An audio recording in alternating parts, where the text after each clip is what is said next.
Oke. Kemarin Bu sudah menerangkan 3 slide ya. Materi juga sudah saya share di Presto masing-masing ya. Untuk hari ini kita akan belajar mengenai pengisian formulir di reservation section ya. Ada beberapa formulir ya, tapi saya akan fokus dulu ke 2 formulir pertama, yaitu formulir untuk pemeriksaan ketersediaan kamar. Ini ya. Di hotel untuk memeriksa apakah misalnya ada tamu mau pesan, kemudian untuk mengecek apakah kamarnya masih tersedia atau tidak, itu digunakan beberapa formulir ya. Yang pertama bisa pakai forecast board ya, bisa pakai reservation chart yang terdiri dari density chart dan conventional chart. Jadi reservation chart ini ada 2 ya. Kemudian yang ketiga adalah pakai sistem komputer. Sistem komputer jelas semuanya ada di dalamnya. Ya. Kalau yang 2 ini pakai yang sistem manual. Ya semi lah, soalnya kadang density sekarang juga sudah dimasukkan ke dalam komputer. Sudah bukan manual-manual banget lah. Ya. Oke, lanjut.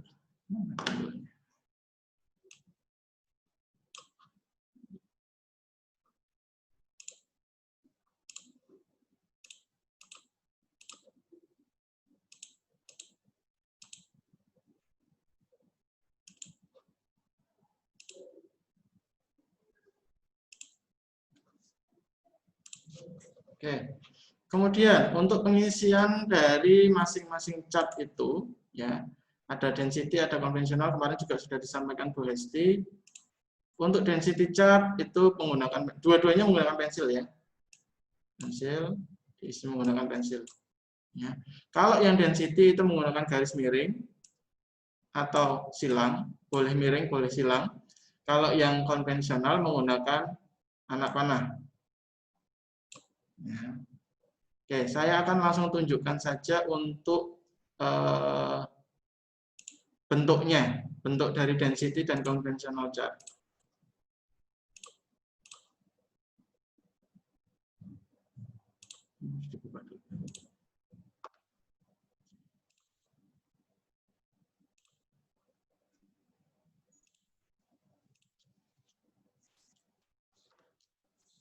Ya, ini adalah bentuk dari conventional chart dan ini adalah bentuk dari density chart. Jadi ada dua macam ya pengisiannya. Kalau yang konvensional tadi menggunakan tanda anak panah, anak panah. Kalau yang density menggunakan tanda garis miring atau silang. Ya. Misalnya, ya saya pakai yang density dulu. Kalau pengisian density itu menggunakan garis miring.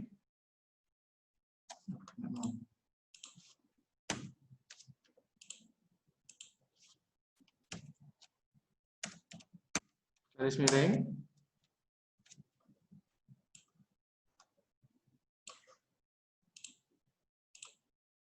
Kurang tebal.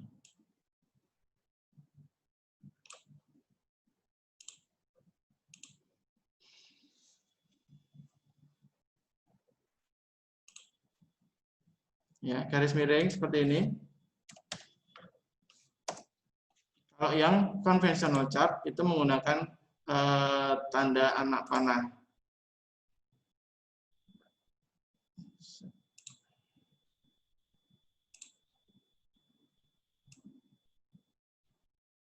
Misalnya seperti ini.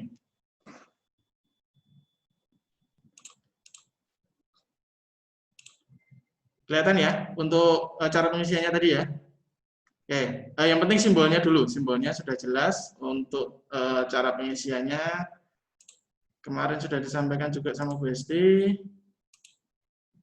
Pengisian menggunakan pensil diisi dengan garis miring tanda silang. Pengisian dimulai dari tanggal check-in hingga H-1 tanggal check-out. Kemudian bila ada reservasi maka tanda yang dihapus adalah tanda paling akhir. Kalau yang konvensional dengan tanda panah, strip panah, kemudian diisi dari tanggal check-in sampai dengan tanggal check-out. Yang kita praktekkan dulu.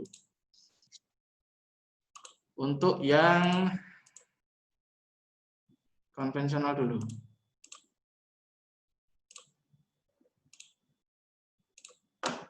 Ya, misalnya ini. Saya mau memesan kamar, ini saya hapus dulu. Saya mau memesan kamar yang deluxe lah ya, kamar yang deluxe untuk tanggal 13 sampai dengan 16 misalnya. Saya masuk tanggal 13, saya check out tanggal 16 siang. Berarti pengisiannya adalah dengan menggunakan tanda panah. Misalnya saya dapat kamar 206. 13 sampai 16 saya check out. Ya. Kemudian di atas tanda panah ini dituliskan nama. Angel ya.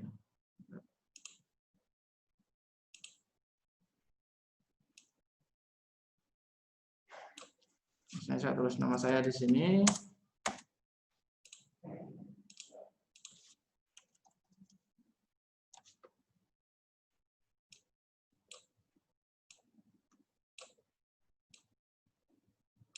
Ya, seperti ini. Ya, tapi kan dia menggunakan pensil. Jadi sewaktu-waktu misalnya ada perubahan, misalnya saya tidak jadi dari tanggal 13 sampai 16, saya jadinya cuma dari tanggal 13 sampai 15.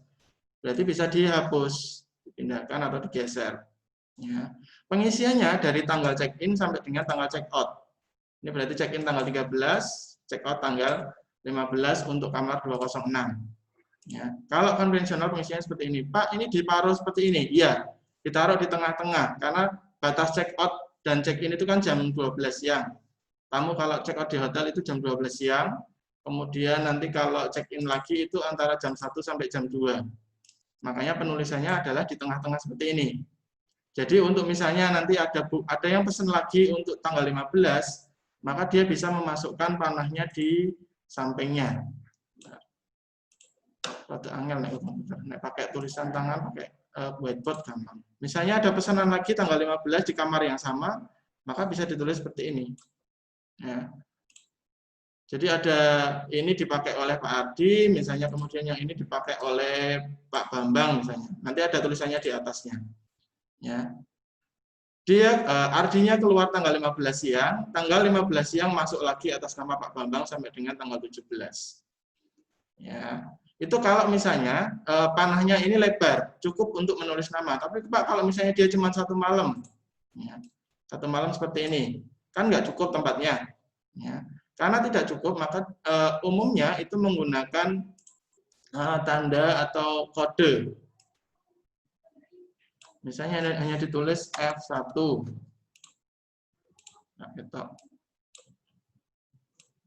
Nah, seperti ini. Ya. F1, F2, F3 berdasarkan dia urutan saat reservasi. Ya. F1 ini nomor formulirnya. Nanti formulirnya kita pelajari juga. Ya. F1 itu siapa, F2 itu siapa, nanti di formulirnya kan ada. Ya. Jadi untuk pengisian konvensional chart adalah seperti ini. Oke, sampai sini dulu. Kira-kira ada yang mau tanya?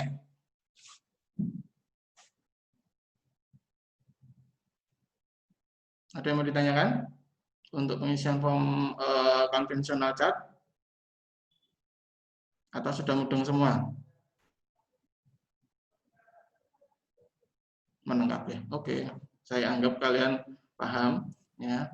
Kemudian kelebihannya dari konvensional chart adalah di dalam chart itu dia punya nomor kamar. Ya.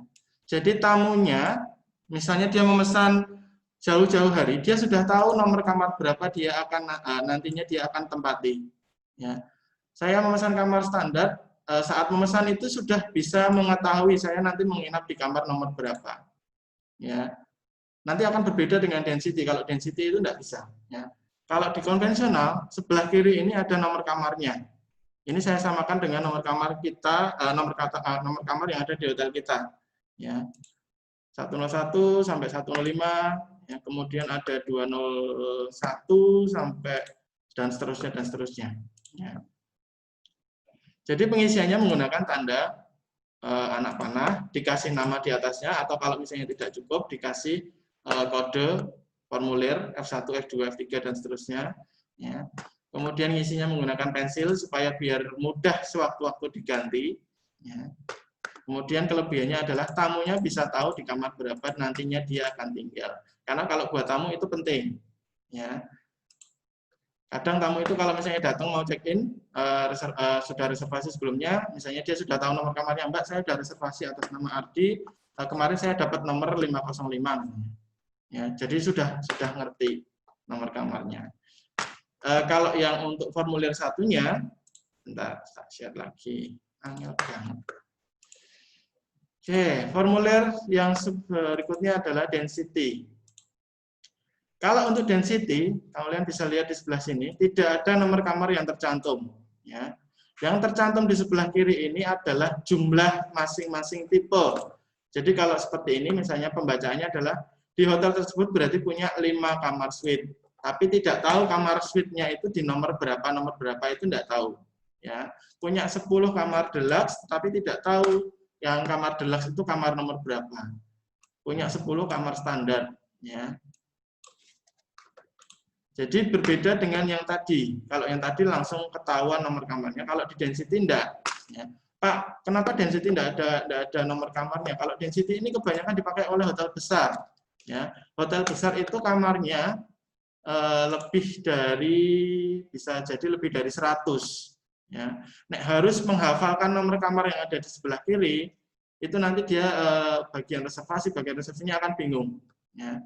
Kalau di hotel besar yang penting adalah jumlah kamar yang bisa dia jual. Ya. Makanya kalau pengisian density ini, garis miringnya tadi, tanda garis miring atau tanda silangnya tadi, itu dimulai dari yang paling atas. Ya. Misalnya saya ada pesanan kamar, pindah dulu karena ini mengganggu. Saya mau memesan kamar di Edotel, ya. Anggaplah ini kamarnya isinya 100 ya. Saya memesan kamar untuk tanggal 5 sampai dengan tanggal 7. Ya. Berbeda dengan konvensional tadi, kalau konvensional tadi ngisinya tanda anak panahnya kan dari tanggal check-in ke tanggal check-out. Kalau yang density ini mengisinya dari tanggal check-in ke 1 hari sebelum check-out. Kalau misalnya saya pesan dari tanggal 5 ke tanggal 7, pesan kamar standar, maka pengisinya akan jadi seperti ini. Boleh pakai tanda strip, garis miring, boleh pakai tanda silang. Karena garis miringnya agak repot, saya pakai X aja. Ya, kalau X semua, kalau garis miring semua. Tapi nanti kalau pakai pensil, kalian lebih gampang pakai garis miring. Ya, 1 kali coretan selesai. Kalau pakai tanda silang kan 2 kali coretan. Ya. Berbeda dengan yang konvensional tadi, misinya adalah tanggal 5 sampai tanggal 7 kalau pesannya seperti itu. Tapi kalau yang density chart, misinya cuma seperti ini. Tanggal 7-nya dikosongi. Karena tanggal 7 kan sudah check out. Ya. Meskipun saya pesannya tanggal 5, check out-nya tanggal 7, tanggal 7-nya kosong aja karena tanggal 7 sudah check out, tanggal 7 malam nanti akan dipakai oleh tamu yang lain. Tidak ada data nama, tidak ada data nomor kamar di dalamnya. Ya. Kemudian misalnya, Pak ada pesanan lagi, beda orang Pak, ini Pak mungkin namanya lain lagi. Ya. Dia pesan dari tanggal 6 sampai dengan tanggal 10 misalnya. Ya. Check-in tanggal 6, check-out tanggal 10. Berarti saya menandainya adalah tanggal 6-nya disilang. Kita kasih merah dulu, biar kelihatan bedanya. Ya. Sampai tanggal 10 kan?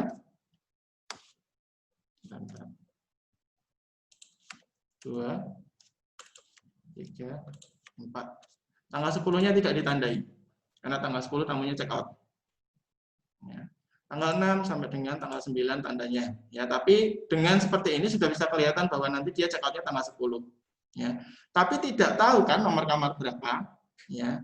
Kalau di hotel besar, menentukan nomor kamar menjadi tugas dari reception, bukan reservasi. Ya, kalau di hotel kecil tadi, yang konvensional tadi, reservasi boleh memberikan nomor kamar. Tetapi kalau yang density tidak bisa. Ada bagiannya sendiri. Ya. Kemudian, Pak ada pesanan lagi, tamu. Ya. Tanggal 4 sampai tanggal 7 misalnya. Nah, tak ganti biru dulu biar kelihatan bedanya. Tanggal 4 sampai tanggal 7. Berarti yang ditandai adalah tanggal 4. Nah, kuning aja lah.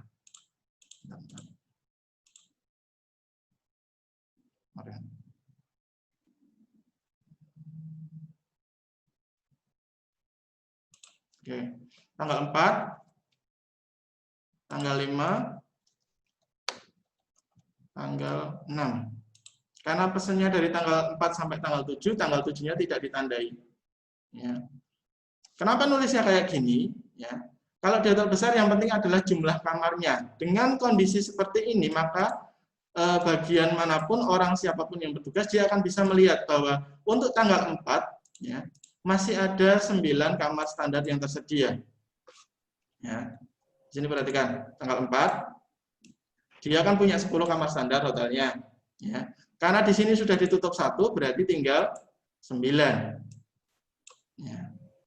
Kemudian di tanggal 5 dia tinggal punya 8 kamar, ya, karena di sini sudah tertutup 2, ya, maka kamarnya tinggal 8. Jadi yang di sebelah kiri ini adalah jumlah kamar yang bisa dijual di masing-masing tanggal. Ya, mudah ya. Berbeda dengan konvensional tadi. Konvensional tadi sudah ketahuan nomor kamarnya sendiri-sendiri. Tapi kalau ini enggak, dia cuma mengetahui jumlah kamar yang masih available atau masih bisa dijual. Tanggal 6, karena sudah ada 3 tanda silang di sini, maka dia hanya bisa menjual, tanggal 6 itu hanya bisa menjual 7 kamar. Ya, 7 kamar standar. Ya. Tanggal 7 masih ada 9, tanggal 8 masih ada 9, tanggal 9 masih ada 9 kamar. Ya. Pak, misalnya ini ternyata sudah ada bookingan lagi, penuh semua. Misalnya terjadi seperti ini. Tanggal 9, karena silangnya sudah sampai ke angka 1, berarti kan kamarnya sudah habis. Ya. Kamarnya sudah tidak ada lagi, standarnya sudah dipakai semua. Kemudian kalau ada tamu pesan datang, misalnya telepon atau datang, ya, Mas, saya mau pesan kamar untuk tanggal 8 sampai dengan tanggal 10 atau tanggal 11. Saya mintanya yang standar, berarti kan tidak bisa. Karena di tanggal 9-nya sudah penuh. Maka disitulah akan diberikan alternatif. Bapak boleh milih. Misalnya, pilihan pertama, tanggal 8-nya Bapak di kamar standar, 9-nya Bapak kepindah ke deluxe, kemudian 10 dan 11-nya Bapak di kamar standar lagi. Balik, pindah kamar. Atau misalnya tamunya tidak mau pindah kamar, ya sudah, berarti mulai dari tanggal 8 itu Bapak di kamar deluxe. Ya, kasih tanda. Ini tetap harus ditawarkan dulu, tidak boleh langsung, Pak, tidak bisa, tanggal 9 sudah penuh kamarnya, tidak boleh. Ya, harus ditawari dulu tamunya maunya seperti apa. Dikasih alternatif atau pilihan. Ya. Oke, itu untuk pengisian density chart.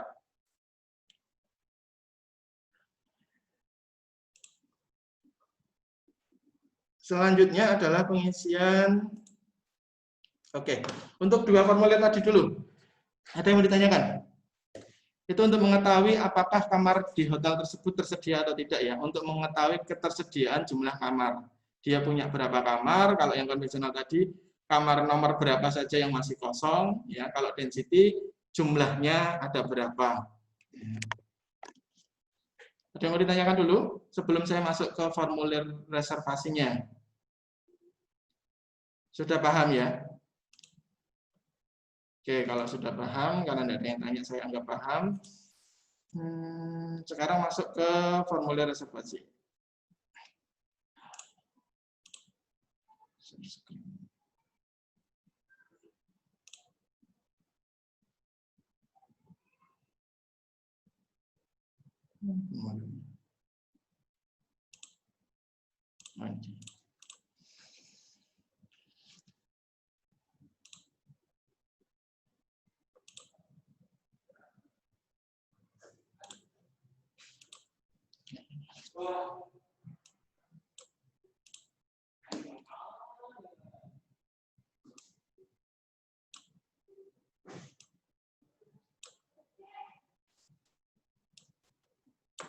Baik, untuk formulir reservasinya, ya kita pakai yang di tempat kita saja aja, ya reservation form. Nanti bentuknya kalian akan melihat seperti ini. Ini ada 2 rangkap atas dan bawah, ya. Tapi kalian cukup ngisi salah satu aja. Ya. Bentuknya sama persis dengan yang punya hotel, jadi tidak perlu jauh-jauh. Oke, untuk pengisiannya, ya. Kapan reservation form ini diisi? Reservation form diisi saat tamu membuat reservasi.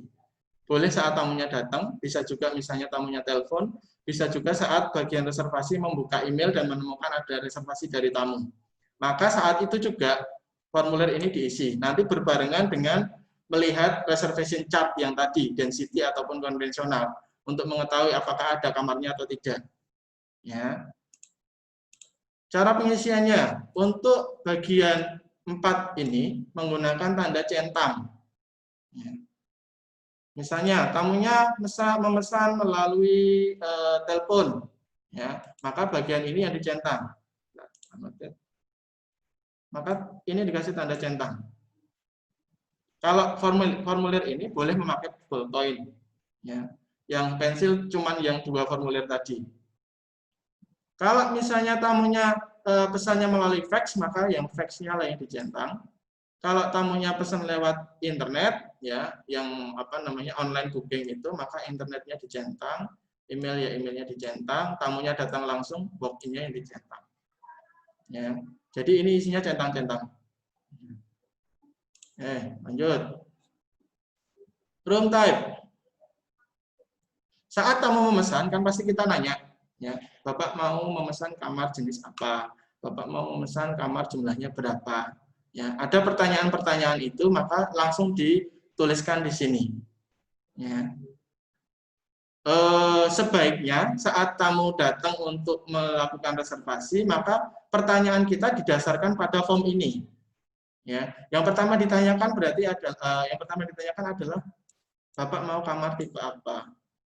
Atau dalam bahasa Inggris, what kind of room would you like? Ya, kemudian jumlah orangnya atau jumlah kamarnya. Ya, kalau satu kamar, misalnya satu kamar itu untuk 2 orang, berarti dia pesan 4 orang, otomatis dia akan jadi 2 kamar. Simpelnya seperti itu. Ya. Jumlah jenis kamar tanyakan dulu, kemudian jumlah orangnya ditanyakan, kemudian berapa kamar ditanyakan. Ya, ini biasanya jadi satu rangkaian. What kind of room would you like and how many room do you want? Ya, ini jadi satu rangkaian. Setelah tamunya jawab, baru kita nanya lagi, mau check-in tanggal berapa sampai dengan tanggal berapa. Ya. Kemudian baru setelah ketahuan, kan sudah tahu tanggalnya ini, tanggal check-in, tanggal check-out. Saat di sini kita mengecek apakah kamarnya tersedia atau tidak. Ngeceknya dari reservation chart yang tadi. Density boleh, konvensional boleh. Setelah dipastikan, oh masih ada kamarnya tersedia. Berarti baru kita nanya nama tamunya. Ya. Setelah nanya nama tamunya, misalnya dia memesan untuk dirinya sendiri, maka ini diisi juga. Ya. Kemudian kontaknya, nomor HP, alamat email. Kalau dia pakai perusahaan, ya perusahaan, termasuk data perusahaannya. Bagian yang ini, guest name dan book by, ya, itu dimungkinkan berbeda kalau tamu tersebut memesankan kamar untuk orang lain. Ya. Misalnya Nabila datang pesan kamar, tapi yang menghuni, yang menginap nanti bukan Nabila, tetapi misalnya Ica. Ya. Aduh, garis 10 menit. Oke, misalnya yang menginap nanti adalah Ica, tapi yang pesan adalah Nabila. Maka di sini guest name-nya adalah Nabila. Ica. Kemudian yang memesankan adalah Nabila. Itu kalau misalnya yang memesan dengan yang menginap berbeda. Tapi kalau yang memesan ya misalnya Ica memesan untuk dirinya sendiri, ya sudah, bagian atas Ica, bawah Ica, atau kemarin Bu Esti pakai herself. Ya.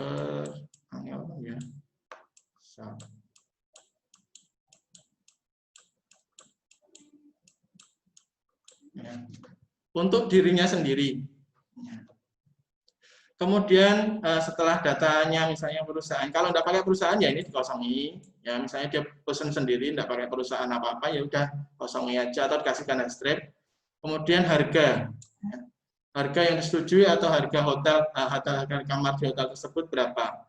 Kemudian billing instruction ini isinya adalah dia membayarnya lewat apa. Bisa cash, bisa transfer, bisa kartu kredit, bisa prepayment. Kemarin kan ada banyak statusnya, sebentar, nantilah ya.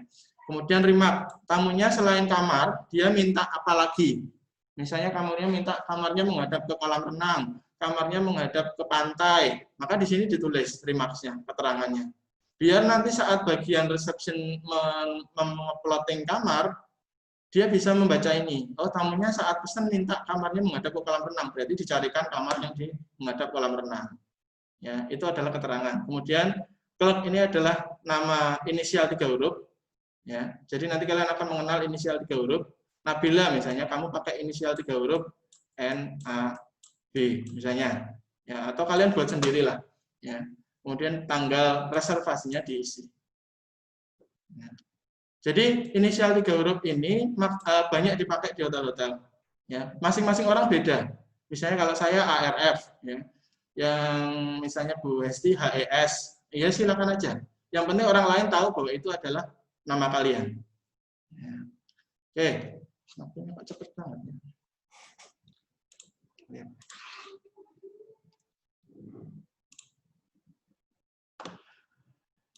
Chat. Maaf Pak, bentar diganggu adik nangis. Ya udah silakan aja lah, enggak dengar saya. Ya. Oke, kemudian formulir berikutnya ada chat sudah, reservation form sudah, sekarang reservation slip. Share screen, reservation slip. Oke, formulir yang ketiga ya adalah reservation slip. Reservation slip ini adalah bentuk kecil dari reservation form. Datanya diambil dari reservation form. Jadi kalau kalian sudah punya reservation form yang terisi lengkap, harusnya ngisi ini akan jauh lebih gampang. Ya, kamu tidak perlu nanya ke tamunya, tidak perlu nanya ke siapa-siapa, cukup lihat dari reservation form. Karena datanya sama, cuman sedikit lebih sederhana. Ini fungsinya adalah nanti dimasukkan ke dalam reservation rack. Kalau masih sistem manual, tidak ada sistem komputer, maka di hotel itu akan ada rak khusus yang isinya tanggal-tanggal, tanggal, hari, kemudian bulan. Ya. Rak ini slip ini dimasukkan ke dalam rak untuk nandai bahwa di tanggal itu ada pesanan atas nama ini. Ada berapa slip di situ, maka di situ ada sejumlah pesanannya.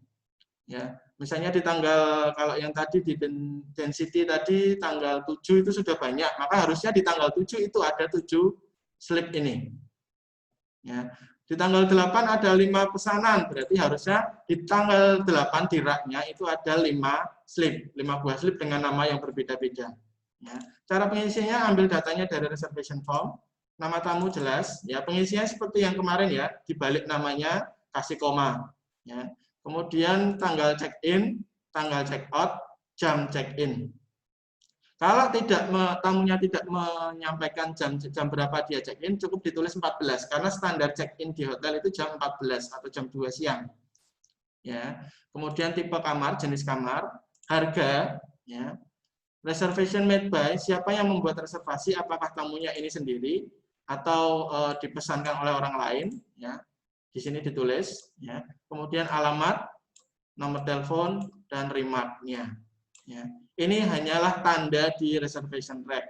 Kalau di hotel tersebut sudah pakai sistem komputer, maka otomatis formulir ini hilang, nggak dipakai. Ya. Tapi kalau masih pakai sistem manual, maka formulir inilah yang jadi tanda bahwa ada pesanan di hari tanggal 1, tanggal 2, tanggal 3. Ya. Oke, plot sama inisial 3 huruf, date adalah tanggal tamu memesan. Ya. Oke. Untuk formulir ada 1, 2, 3. Untuk yang satunya room change belum saya sampaikan, nanti mungkin berikutnya. Ya, karena itu untuk pemindahan kamar atau misalnya tamunya batal, tamunya tidak jadi. Ya.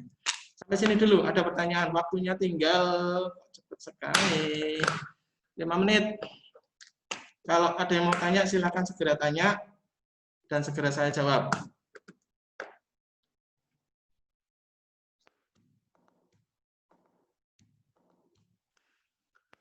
Kalau tidak ada, contoh soalnya adalah seperti ini. Saya buat, bukan soal ya, ini sebenarnya seperti cerita. Nanti kalian menerjemahkan ini dan membuatnya di masing-masing form. Seperti ini misalnya. Karina Liawati memesan kamar, bla bla bla lewat telepon. Berarti nanti tanda di reservation formnya adalah phone atau voice dicentang. Ya. Beliau memesan 2 kamar, ini sudah jelas jenis kamar dan jumlah kamarnya. Ya. Untuk dirinya dan 3 rekannya. Berarti yang menginap berapa orang? 4. Mana kamera? 4. Ya. Kemudian check-in tanggal 10, check-out tanggal 12. Ya. Nanti kalian di Presto masing-masing itu ada formulir yang sudah saya attach, di-download aja. Ya. Di situ ada formulir untuk density, ada formulir untuk konvensional, ada formulir untuk reservation form, ada formulir untuk reservation slip. Silakan itu nanti diisi berdasarkan data ini. Ya. Atau nanti kalian baca di Presto lah, harus ngapain sudah ada di situ. Ya. Kemudian sesuai dengan cara pengisian ya, kalau yang konvensional density itu pakai pensil, formulir lain boleh pakai ballpoint asal tidak salah. Ya. Kemudian ini yang kedua, misalnya Wawan Hermawan memesan 1 kamar jenisnya suite, ya, yang dia memesan, Pak Wawan itu memesan untuk saudaranya, berarti nanti yang menginap adalah Cici, yang book by-nya adalah Wawan. Ya. Kemudian nomor HP, email, kontak, minta kamar nih, ada keterangannya. Ya. Minta kamarnya menghadap ke kolam renang. Berarti nanti di kolom remarks itu dikasih keterangan. Ya. Check-in-nya jelas, tanggal check-out jelas, pembayaran dilakukan secara langsung sejumlah biaya menginap selama 1 malam. Ya. Dia menginapnya tanggal 11 sampai 17, tapi bayarnya 1 malam. Berarti masuknya adalah deposit. Ya. Salah. Deposit. Kalau yang ini, yang nomor 1 ini, ya, pembayaran dilakukan melalui transfer bank, ya, sejumlah biaya menginap selama 2 malam. Dia menginapnya di sini adalah tanggal 10 sampai 12. 2 malam, dia sudah membayar 2 malam. Namanya bukan deposit lagi, tapi prepayment. Ya. Jadi beda di instruksi pembayaran nantinya, billing instruksinya nanti akan berbeda. Ya. Oke, sampai sini ada yang mau tanya? Atau sudah jelas? Kalau enggak mau tanya lewat suara, bolehlah kalian lewat chat.